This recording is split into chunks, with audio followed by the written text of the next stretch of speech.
All right, it's 11:40. I'm gonna go and get started. We're still missing a couple people, but I don't want to waste too much time. So how did everyone feel about the homework? Good, bad, neutral, too tough, too easy?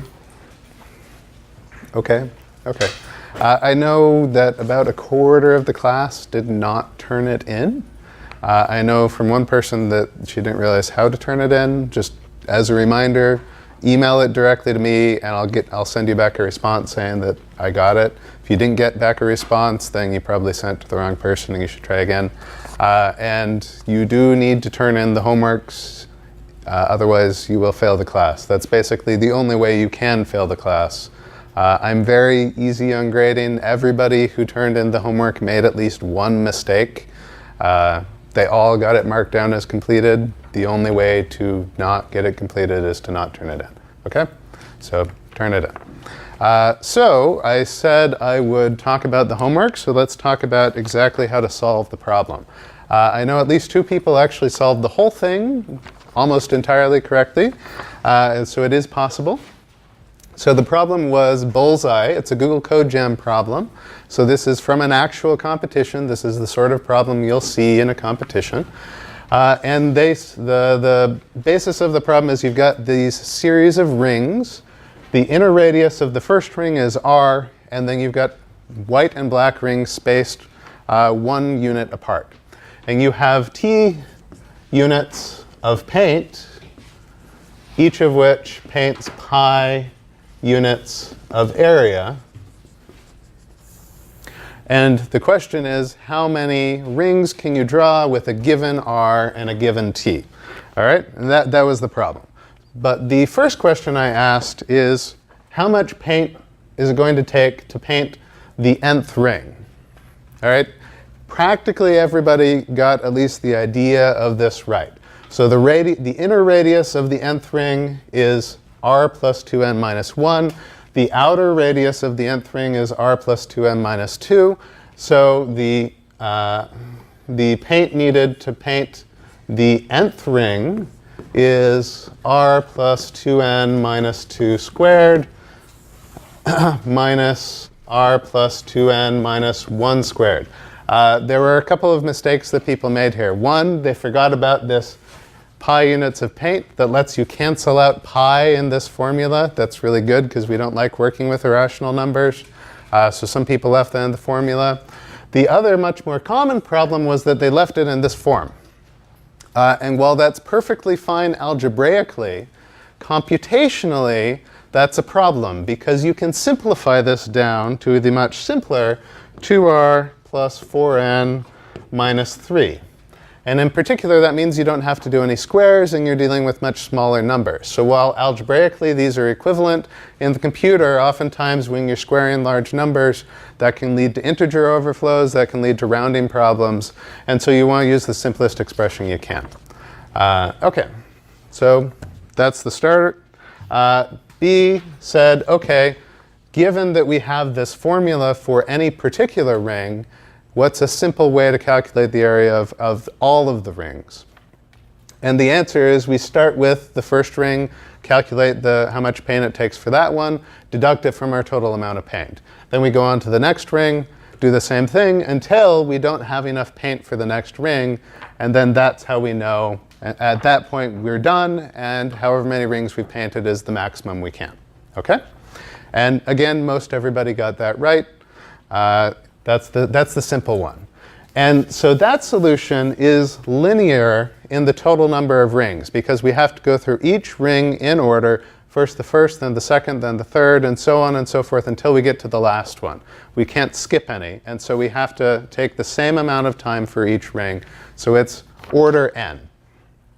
Has everybody seen this notation before? Anybody new to computer science that hasn't seen this? Okay, good. Order n.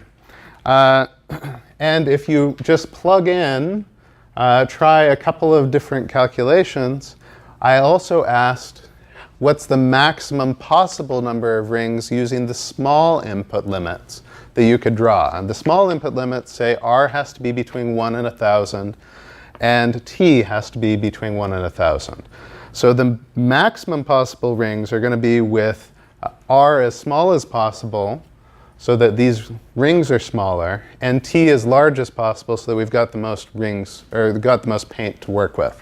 And when you do that and you plug in the calculations, you'll get n equals 22, which get for r equals 1 and t equals 1,000, which takes 990 units of paint. A lot of people were off by 1 on this, probably because they had a small counting error in one of their programming loops. So I had a lot of people tell me 21 and a lot of people tell me 23. Okay, and I also asked then, this works for the small input limits where the maximum value the input variables can be is 1,000. For the large input limits, those can go up to 10 to the 18th, which is just barely big enough to fit inside a 64-bit integer. This doesn't work on the large input limits. And I asked why not. And the answer is that because n, the maximum number of rings, gets so big that a linear algorithm won't be able to get through them all in time to solve the problem quickly enough. And in fact, if you try and run it, and I tried running it on my brute force solution, it takes at least tens of minutes or so to complete, depending on how you've coded it. All right, so some people went ahead and did the optional stuff, which is great because the optional stuff is what you needed to do if you wanted to actually solve the problem in the contest. So in D, we just asked, what's the closed form solution for the total number of rings? You can go through and do the calculation. It's just a simple summation, and what you end up with is a quadratic, which is n times 2n plus 2r minus 1. And that means that then we can go to n equals 64, and in a constant time calculate how much total paint it would have cost to paint all of those rings. All right? Using that, then there's a simple way to go back and calculate a constant time solution for any given inputs. So this is our total paint. So the solution is, and a couple people came up with this, is to set that equal to our input amount of paint and solve for n. This is a quadratic in n, so you can use the quadratic equation to find a solution for n. And what you end up with is this kind of ugly formula that is the square root of 4r squared minus 4r plus 8t minus 1 minus 2r minus 1 over 4. And then you take the floor of that. And that is n. And again, a couple people came up with that. It's great. And if you try this solution, it works great on the small input, and it fails on the large input. And the reason why is this guy right here. So in the large input, r can be as large as 10 to the 18th, which is just barely big enough to fit into a 64-bit integer. However, if you square r, it's going to be too big to fit inside a 64-bit integer, and that means you're going to get integer overflows and calculation errors when you try and use this formula exactly.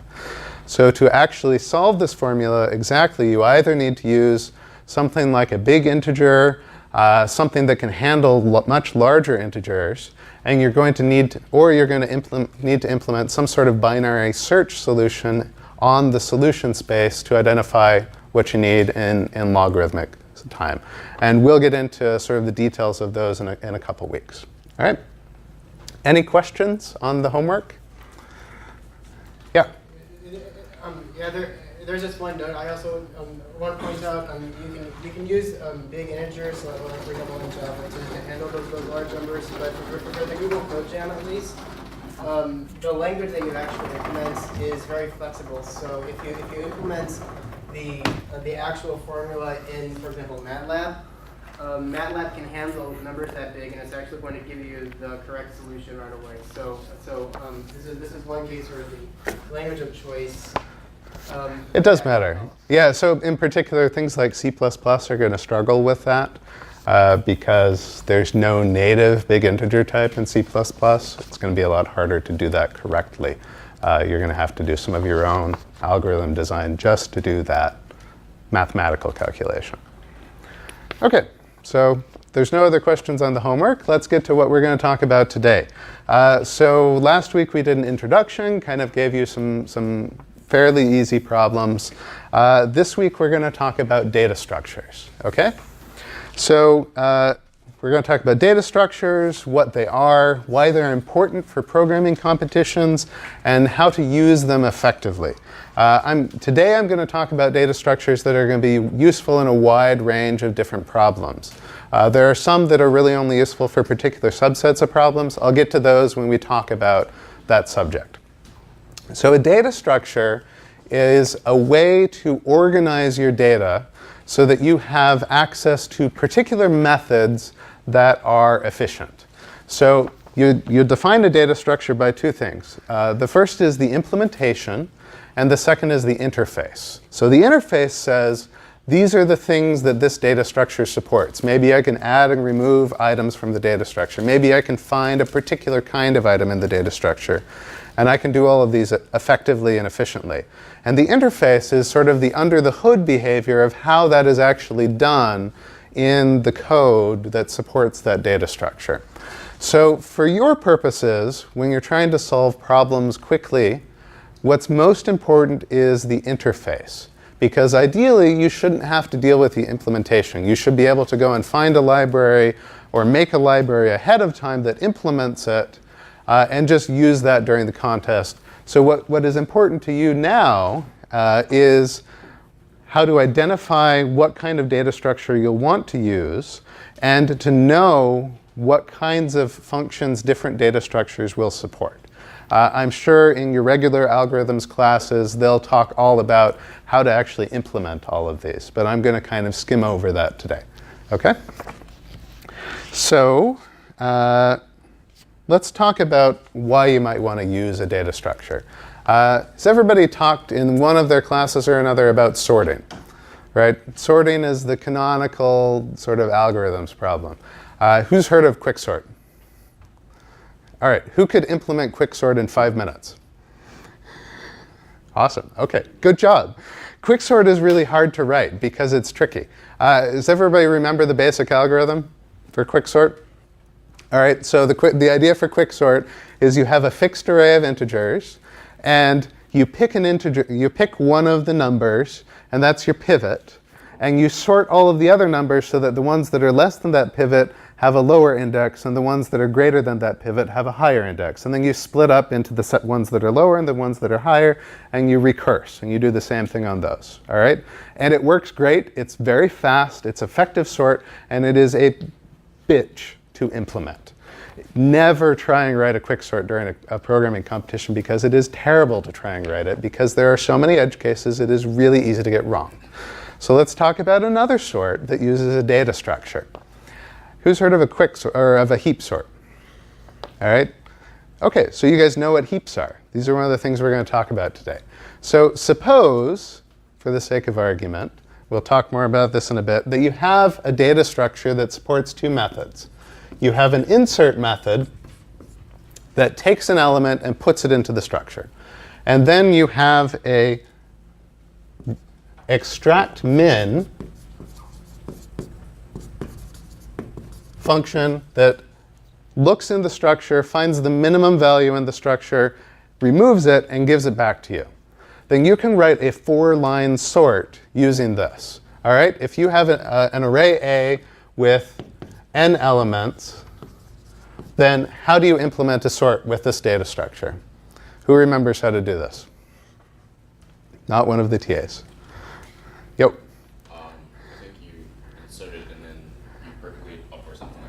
Yeah, so first off, you take everything in the array and you insert it into your priority queue, right? What do you do then? You start from the root or the Don't even talk about that. All we're talking about is these two functions. You don't have to. We're not going to talk about the implementation quite yet. So all you need to do to sort it is then call extract min for each element. And you'll get the minimum value. You put that in the first position. You get the next minimum value. You put that in the second position. And so on and so forth. And you've got an efficient, fast sort that takes 4 lines of code because all of the complicated stuff is abstracted out in your data structure. All right? That's why data structures are powerful. because it lets you do that quickly and effectively, and all of this code you don't have to write during the competition. You can use a library to handle it, all right?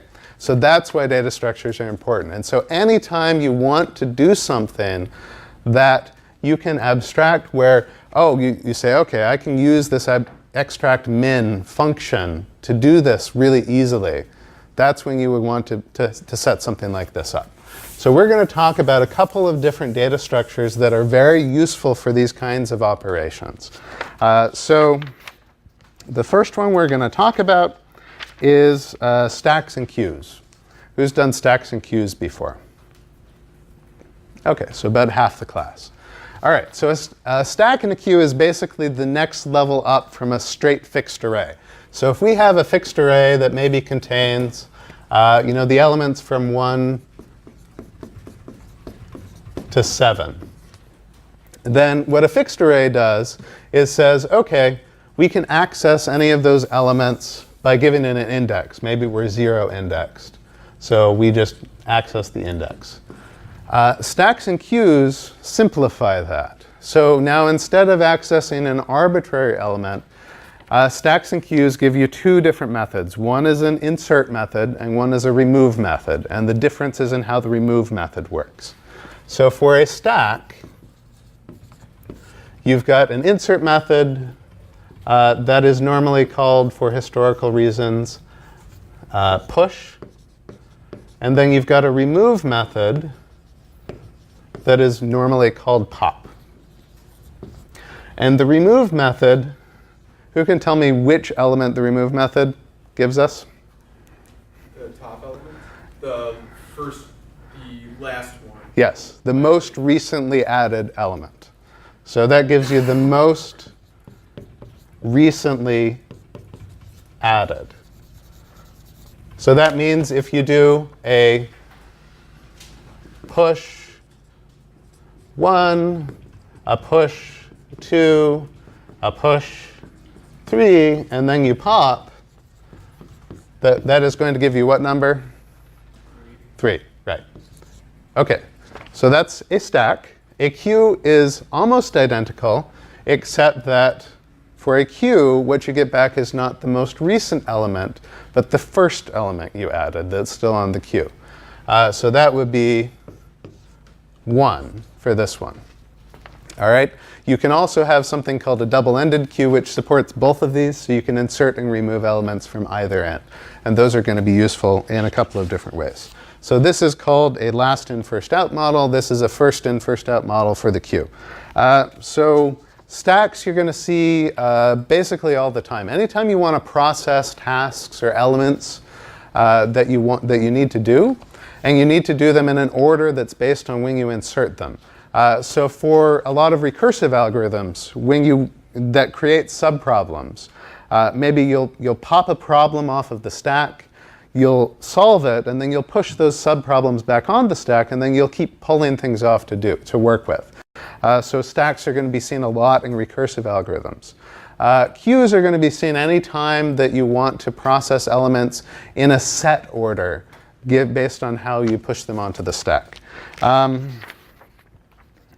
So, and then if you need access to both the most recent and the first added, then you'll use a double-ended queue. So both of these operations for stacks and queues are constant time. They don't depend on how many elements is in the queue. Every language that I know about, and certainly every standard modern programming languages, has explicit libraries to handle stacks and queues. So you shouldn't ever be writing your own using a fixed array or whatever during a contest. That's asking for bugs. Use the library functions. Standard template library, they're called stack, queue, and dequeue. Java, same deal. In Python, you can use native lists as stacks, and you can use something from the collections library as a dequeue. And this is all in the lecture notes if you want to know how to do those. All right, so this is the simple part. This is pretty straightforward. Let's move on to the next data structure, which is called a dictionary. Everybody used dictionaries before? Know how these work? Anybody? I used like NS dictionary. Use what? NS dictionary. NS dictionary in what language? Okay, that's probably almost the same thing. So for a fixed array, your access keys are the integers between 0 and however long your array is. So for a dictionary, those keys can be whatever you want. And so you can access elements by an arbitrary key that you get to pick instead of by whatever, instead of by these index integers. So a dictionary is going to have fast methods for a couple of different functions. You'll have search, which runs on, which you give it a key k, and it returns the element associated with that key if it exists. And it'll return some error message or none or null or something if it doesn't exist. And then you'll get insert on key and item x, and that just says, okay, if I run search on k, on this key, I will get back x later in the dictionary. And then you'll have delete on k, which removes anything associated with that key from the dictionary. All right, and the great thing about dictionaries, these are all very fast, and they're fast basically regardless of how many elements are in your dictionary. So the classic use case for a dictionary, and you'll see this a lot in string processing problems, is an actual dictionary of words.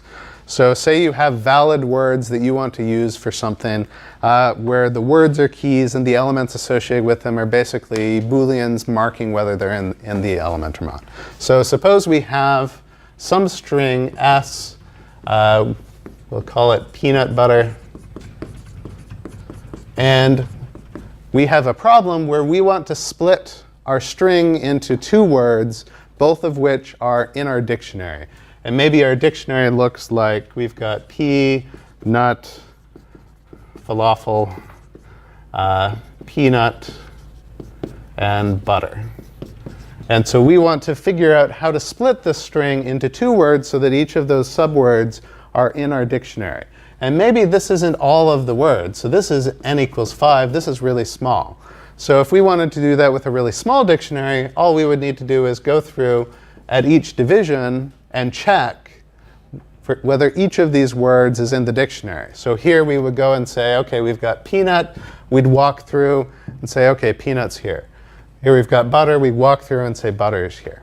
The problem is that those searches, if you just have a list of words, are going to take time linear to the size of the dictionary. And so that works fine if your dictionary is 5 elements. If your dictionary is 80,000 words or 80 million phrases, that's going to be way too slow. So the solution is to use an actual dictionary structure that supports these elements much faster. And so I'm not going to go into great detail about how dictionaries are normally implemented. The short answer is you can generally either use a hash table, which is constant time and consists of turning these keys k into integers that you can use as indices in an actual table like this. Or you can use a binary search tree if your keys are comparable to each other. And basically, you shouldn't ever try and implement a hash table or a binary search tree during a contest because there are, again, library functions in every known language that I know about that can implement these. So in C++, that's going to be map or unordered map. In Java, you've got tree map and hash map, which do that. In Python, you just use the native dictionary type. OK? So the takeaway from that, you get order 1 for hash tables, order log n for binary search trees, access to these methods. You use them anytime where you want to access elements by keys that are not just integers from 0 to n.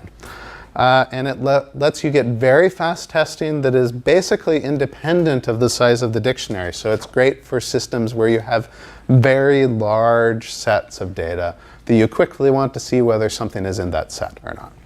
OK? And again, don't implement one during a contest. It's a bad idea. Alrighty. Next up is what I was talking about before, which is the priority queue or the heap. And that, like I said, supports two methods, one of which is insert x, and one of which is remove min. So like I said before, this is a way to implement a sort called a heap sort, which is great because it's fast and it's easy to implement. And you can also, the main benefit of using a heap to generate, to process data like this, so normally if you want to sort all of your data, there are a ton of different n log n methods to sort your data, and it doesn't really matter in great detail which ones you choose. When you want to use a priority queue, the reason is because you've got a dynamic set of elements that you want to keep sorted constantly. And trying to do that on a fixed array when you keep adding or removing elements is very difficult and fairly slow. So a priority queue lets you do that dynamically as you continually insert and remove elements to do something with. And so there are going to be a couple of problems in both the lab section and in the homework that are going to be using a priority queue to handle some of this. The general implementation of a priority queue is as a complete binary tree where the root is always the smallest number. So if we have a heap is the implementation, priority queue is the interface. If you have a heap of all the multiples of 3, for example, it would look something like this, where each child is larger than its parent. And that means that if you want to find the minimum, all you have to do is look at the root. That's where the minimum is. So if you want to then remove the minimum, you erase it, and then you promote its smallest child, and then you do the same thing here. So we'd promote its smallest child, and then you have another structure where the root is always the minimum. All right? So that's the priority queue. So in general, priority queues, queues, and stacks are all going to be used anytime you've got a dynamic list of elements that need to be processed in a particular order. And when you're going to use different ones is going to depend on what order those need to be processed in. So a stack will always let you find the newest element that needs to be handled. A queue will let you find the oldest one, and a priority queue will let you find the best one, given best however you want to define it.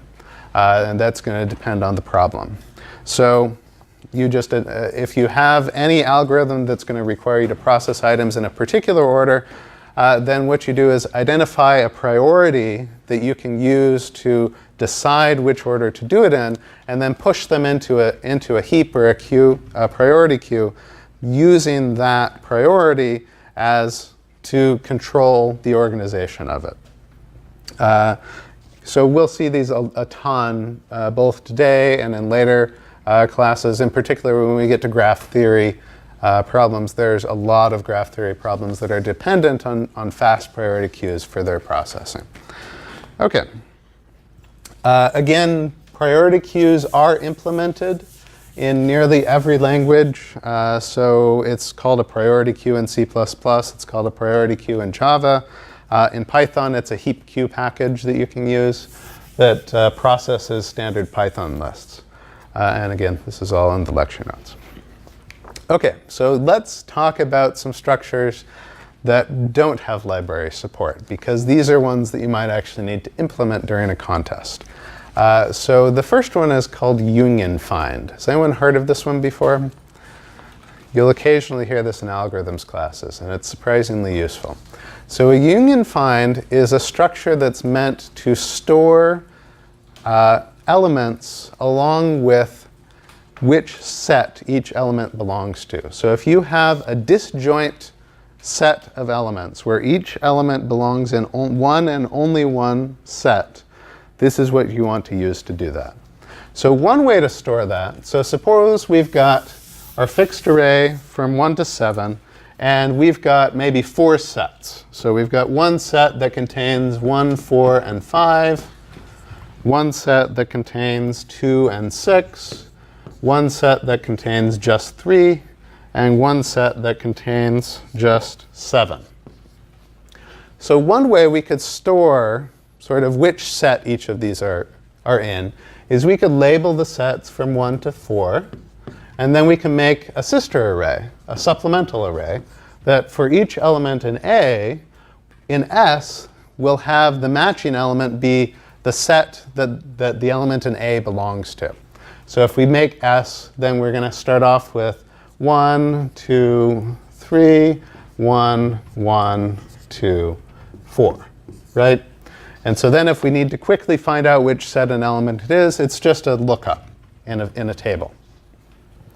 However, sometimes we don't just want to know what set something is in. We want to dynamically process those sets. So a union find structure is called union find because it supports two methods. One is called find. It runs on an element, and it returns a key associated with the set that X is in. So we can implement that really effectively using a fixed array. So where find would just be, so if we find on 4, we would find the index of that element, and then we would look up the same number in S. So we say, okay, there's our set. That's in set 1. But what we can't do with that is another method called union. And what union, you give it two different elements, union X and XY. And what that does is merge the sets of X and Y. So if we called union on 3 and 7, that would merge these two sets so that they'd be in one single set together. Alternatively, if we called union 1 and 6, that would merge sets 1 and 2 so that we'd have 5 elements in that merged set.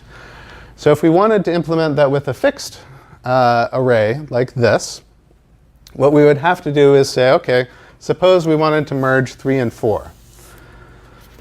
Then we'd walk through our fixed array, and anytime we saw, say, a 4, we would replace it with a 3.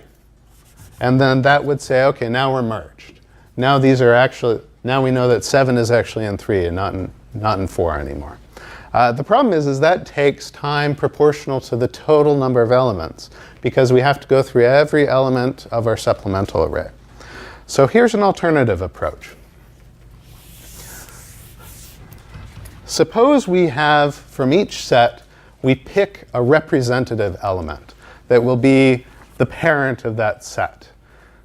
So maybe I'll pick 4 as the element for 1, 6 is going to be the representative of 2, and then 3 and 7 are going to be the representative of 3 of those sets. And then, sorry, was there a question? And then we construct a tree structure. So we'll have the root of each tree be the representative of that set. So we'll have 4 here, and then we'll have its children all pointing to it. So the other members of the set, 1 and 5, are going to point to 4, and 4 is going to point to itself. So now if you have a structure like this, and you say, okay, I have 1, what set is that in? Then you follow its arrows. So 1 is in 4. 4 is in itself, so we know it's a representative. So this is in set 4. Or this is in the same set as 4 that 4 is the representative of. And then we do the same thing for all of the other sets. So 2 points to 6 as the representative. 6 points to itself. 3 just points to itself, and there's no other members. 7 just points to itself, and there's no other members. Okay? Anyone see a fast way to merge two sets like this? This is fun. So suppose we wanted to merge these two sets. We pick one of them to be the representative. So we'll say, okay, I want 3 to be the representative. And then all we have to do is change one pointer. 7 now points to 3. And now these two are merged. Because now if we go and look at 7, 7 has, oh, my representative is 3, and therefore I'm in 3's set. And now if we want to merge this newly merged set with this set, we can go and say, okay, 3 isn't the representative of this set anymore. Now it's going to point to 6. And now if we take 7 okay, now we're at 3, now we're up at 6. Now 6 is the representative of 7. Okay? So we can do a union with a single update to this tree. All we have to do is move one pointer, and that doesn't matter how many total elements are in all of our disjoint sets. And in fact, you can support this structure using just a standard fixed array, where the element of each array is the element that it's pointing to. So we could construct S that represents this particular structure and say, okay, 1 points to 4, 2 points to 6, 3 points to 6, 4 points to itself, 5 points to 4, 6 points to itself, and 7 points to 3. And so now we've got the same amount of space, but we've got a very efficient way to do unions. Okay? So when would you want to do this? Well, a lot of times you'll see this in graph algorithms where you start with all of your nodes as separate, and then you want to sort of merge them together into, say, a minimum spanning tree or into a particular structure that you want, and you want to keep track of which nodes you've used and which nodes you haven't. So maybe you've got, all of these are the nodes that I've used yet. So I want to go through all of the nodes that I haven't used yet, and I need to quickly find whether something is in or out of that structure, which I can do with find. And then when I'm done with it, I want to merge it into my structure, which I can do with union. Okay? So this is not a data structure that is generally supported by most libraries. So you will have to implement it yourself if you want it. I do recommend it. It's very useful. And if you do so, I suggest you write a library function ahead of time that you can call later on. So the upshot of this is constant time find. This is a constant time union. They're very fast testing of set composition. Anytime you have a disjoint set, think about using this structure. There is no good way to split sets. So if you do need to split sets, you'll have to use another method. Anytime you want to quickly tell whether two items are in the same set, this is something you should think about. There are a couple of tricks to improve the performance of this. One is called path compression. So if we have a call to find 7, you're going to have to walk up a couple pointers to get to 6. So one thing you can do in your implementation of find is once you find its ultimate representative, you can move this pointer to point directly to it. So instead of pointing to 3, which points to 6, you can change it so it points directly to 6. And then the next time you call find on 7, it's only going to take 1 hop instead of 2. And so that will help if you have very deep trees. They'll run even faster. So that is union find. So there's another structure I was going to talk about, but it's kind of complicated, and I want to leave a lot of time for lab. So if you're interested in segment trees, which are optimized for calculations on intervals, you can take a look at the lecture notes. They'll be in there. Or take a look at some of the textbooks. They'll be in there. I'm not going to put any problems on them because I want to leave some time for the rest of them. Any questions on what I've talked about today? All right. Then the problems that I would like you to work on during the lab section, there are 2 of them. And these are going to be harder than last week. So we're going to have number 1 is these are both going to be on the Timus Online Judge. Number 1 is 1067, and number 2 is 1126. And so this first one is going to be more of an implementation problem, and the second one is going to be a little more algorithm. And you don't have to do these in order. You can pick whichever one you want. So give it a try and see how you do.